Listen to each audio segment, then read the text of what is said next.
Xian melihat pesan dari Xinwei yang mengatakan Suyi pergi dengan Lian. Dia pun lalu segera pergi.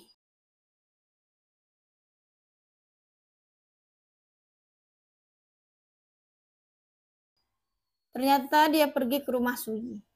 Dia hanya melihat di dalam mobil.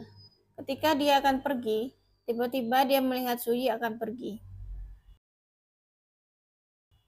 Dia lalu memanggil Suyi dan bertanya. Ternyata Suyi ingin ke rumah sakit. Tak lama, Xian lalu mengantarnya.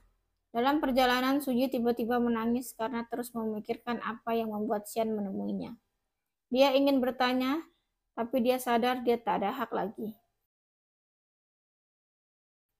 Ketika akan diambil darahnya, tiba-tiba Xian datang dan menutup mata Suyi.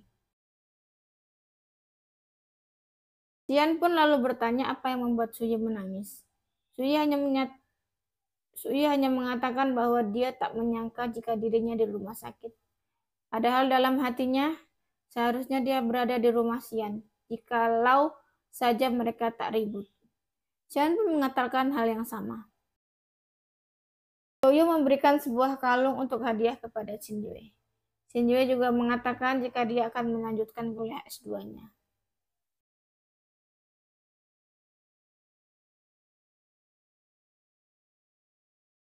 Xian pun mengantar Suyi pulang. Suyi tiba-tiba terbangun saat Xian berbicara dengan Fiona.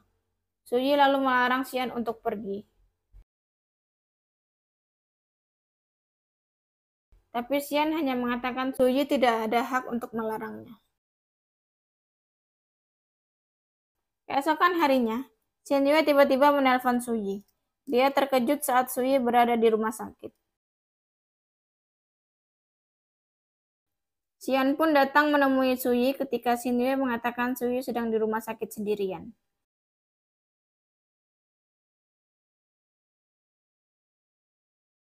Suyi yang terbangun tiba-tiba terkejut melihat Xian.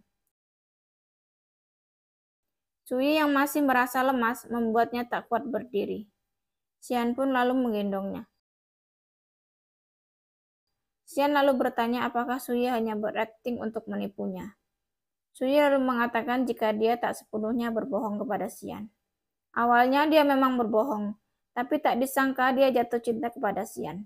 Suyi juga berkata, dia memang memulai hubungannya dengan Xian dengan cara tidak sempurna, tapi dia ingin akhir yang sempurna dengan Xian.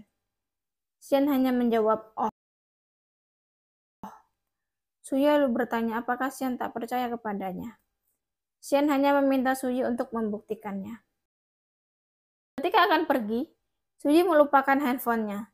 Dia mengira Xian menyuruhnya untuk berterima kasih. Padahal Xian ingin Suyi menambahkan kontak WeChat-nya lagi. Sayangnya Suyi tak mengerti. Malam harinya, Suyi dan Xianyue berkirim pesan.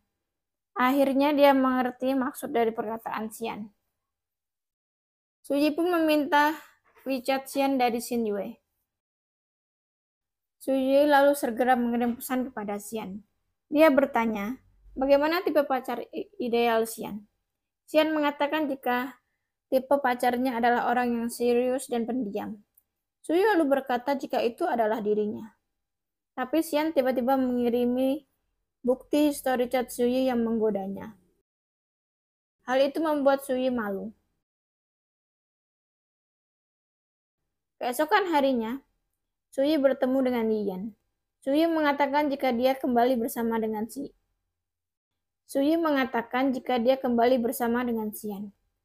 Tapi Lian tetap saja tidak akan menyerah untuk mendapatkan Suyi. Dia tetap akan mengalahkan Xian. Suyi lalu menegaskan, meskipun dia tidak kembali dengan Xian, dia tetap tidak akan menerima cinta Lian.